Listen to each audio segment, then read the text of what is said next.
এখানে একজন প্রশ্ন করেছেন যে মুফতি সাহেব সালাম নিবেন, ওয়ালাইকুম সালাম ওয়া রাহমাতুল্লাহি ওয়া বারাকাতুহু। কোন বক্তা জলসায় আসার জন্য টাকা চুক্তি করে অগ্রিম টাকা নেই, এই ধরনের বক্তার বক্তব্য শোনা যায় না না যায়? দয়া করে সঠিক রেফারেন্স দিয়ে উত্তর দিবেন।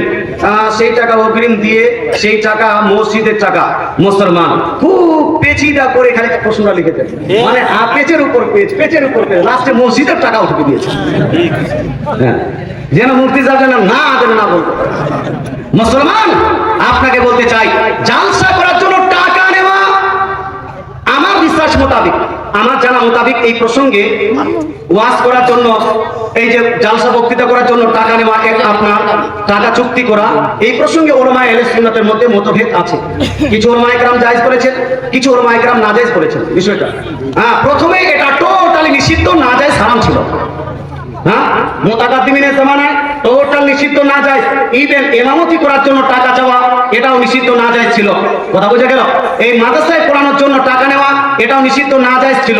মুসলমান যেমন এখনো নাজায়েজ আছে, কেউ যদি মিলাদ ফাতিহা কোরআন খানি করার জন্য এবং দোয়া খাইর করার জন্য টাকা চুক্তি করে, এটা এখনো নাজায়েজ এবং নিষিদ্ধই আছে। কথা বোঝা গেল? কোন মৌলভী সাহেব মিলাদ করার জন্য বলতে পারবে না আমি তোমার বাড়িতে মিলাদ করবো 500 টাকা নিব, এটা বলতে পারবে না। কথা বোঝা গেল? কিন্তু উলামায়ে মুতাআখিরিন আপনার কয়েকটা জিনিসের জন্য ছুট দিয়েছেন। মিলাদ করার জন্য চুক্তি করলো না, তারপরে বিনা চুক্তিতেও কেউ যদি দেয়, মৌলভী সাহেব কোনো চুক্তি করেনি, কোনো করেনি, তারপরে যে মৌলভী সাহেবকে কেউ যদি খুশি করে টাকাটা দেয়, মৌলভী সাহেব সেটা গ্রহণ করতে পারবে। কথা বুঝতে হলো?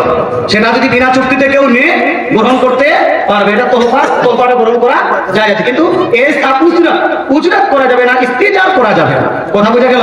মুতাআখিরিনদের জামানায় মুতাআখির উলামায়ে কেরাম এটাকে রিসার্চ করে বলছেন, এখন যদি ইমামরা যদি বেতন নিযুক্ত না করে, মাদ্রাসার শিক্ষকরা যদি বেতন নিযুক্ত না করে, মানুষ ইচ্ছামৃত বেতন দিবে অথবা কেউ বেতনে দিবে না, মসজিদগুলো ইমাম থেকে ফাঁকা থেকে যাবে। থাকবে কি থাকবে না?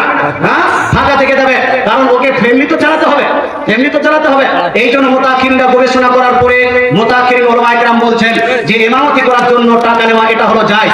আপনার মাদ্রাসায় শিক্ষা দেওয়ার জন্য, তালিম দেওয়ার জন্য, শিক্ষা দেওয়ার জন্য টাকা নেওয়া এটা হলো জায়েজ। ইস্তেজার করা, বেতন আপনার নিযুক্ত করা এটা হলো জায়েজ। মুসলমান আচ্ছা বলুন তো, জালসাতে বক্তৃতার মাধ্যমে মানুষকে তালিম দেওয়া হয় কি হয় না? হয় কি হয় না? যেহেতু বক্তৃতার মাধ্যমে তালিম দেওয়া হয়, এই জন্য উলামায়ে কেরামের মধ্যে কিছু উলামায়ে কেরাম বলছেন তালিম দেওয়ার জন্য যেহেতু চুক্তি করা যায়, এই জন্য এখানেও ইস্তেজার করা বা বেতন নেওয়া এটা হলো জায়েজ। কিন্তু এর একটা তো লিমিটেশন থাকবে বা না আনলিমিট? একটু ভালো বলে নেওয়া আনলিমিট 50,000 30,000 40,000 50,000 এরকম করে আনলিমিট করা যাবে না। একটা মুতাদিল আন্দাজে থাকতে হবে। 2 নাম্বার বিষয়, যেই বক্তারা তালিম দিতে সক্ষম, সঠিক বার্তা মানুষের কাছে পৌঁছাতে সক্ষম, যেই বক্তাদের জন্য সঠিক ইসলামিক জ্ঞান মানুষের কাছে পৌঁছাতে সক্ষম, একমাত্র এই বক্তারাই করতে পারবে, এই বক্তারাই টাকা চুক্তি করতে পারবে। কথা বুঝতে পারছেন? একমাত্র এরাই। আর যারা সঠিক বার্তা দিতে পারবে না, আমি অনেকগুলো বক্তার উদাহরণ আগে দিয়েছি, এই বক্তাদের জন্য চুক্তি করা চলবে। চুক্তি তো দূরে কোথায়, জালসা করাও জায়েজ না, এজন্য জালসা করাটাও জায়েজ নয়। মুসলমান আপনাকে বলতে চাই, তো আলোচনা এটা কোরআন হাদিসের আলোকে আমি রেফারেন্স দিই নয়, এটা পুরোপুরি উলামায়ে কেরাম রিসার্চ করেছেন। রিসার্চটা আমি পেশ করলাম যে কিছু উলামায়ে কেরাম এটাকে জায়েজ করেছে, কিছু উলামায়ে কেরাম এটাকে নাজায়েজের পক্ষে আছেন।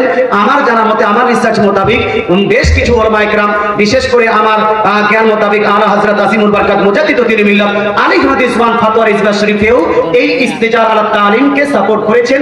এই জন্য আমি এটাকে স্টেজে হারাম বলতে পারি না। কথা বোঝা গেল?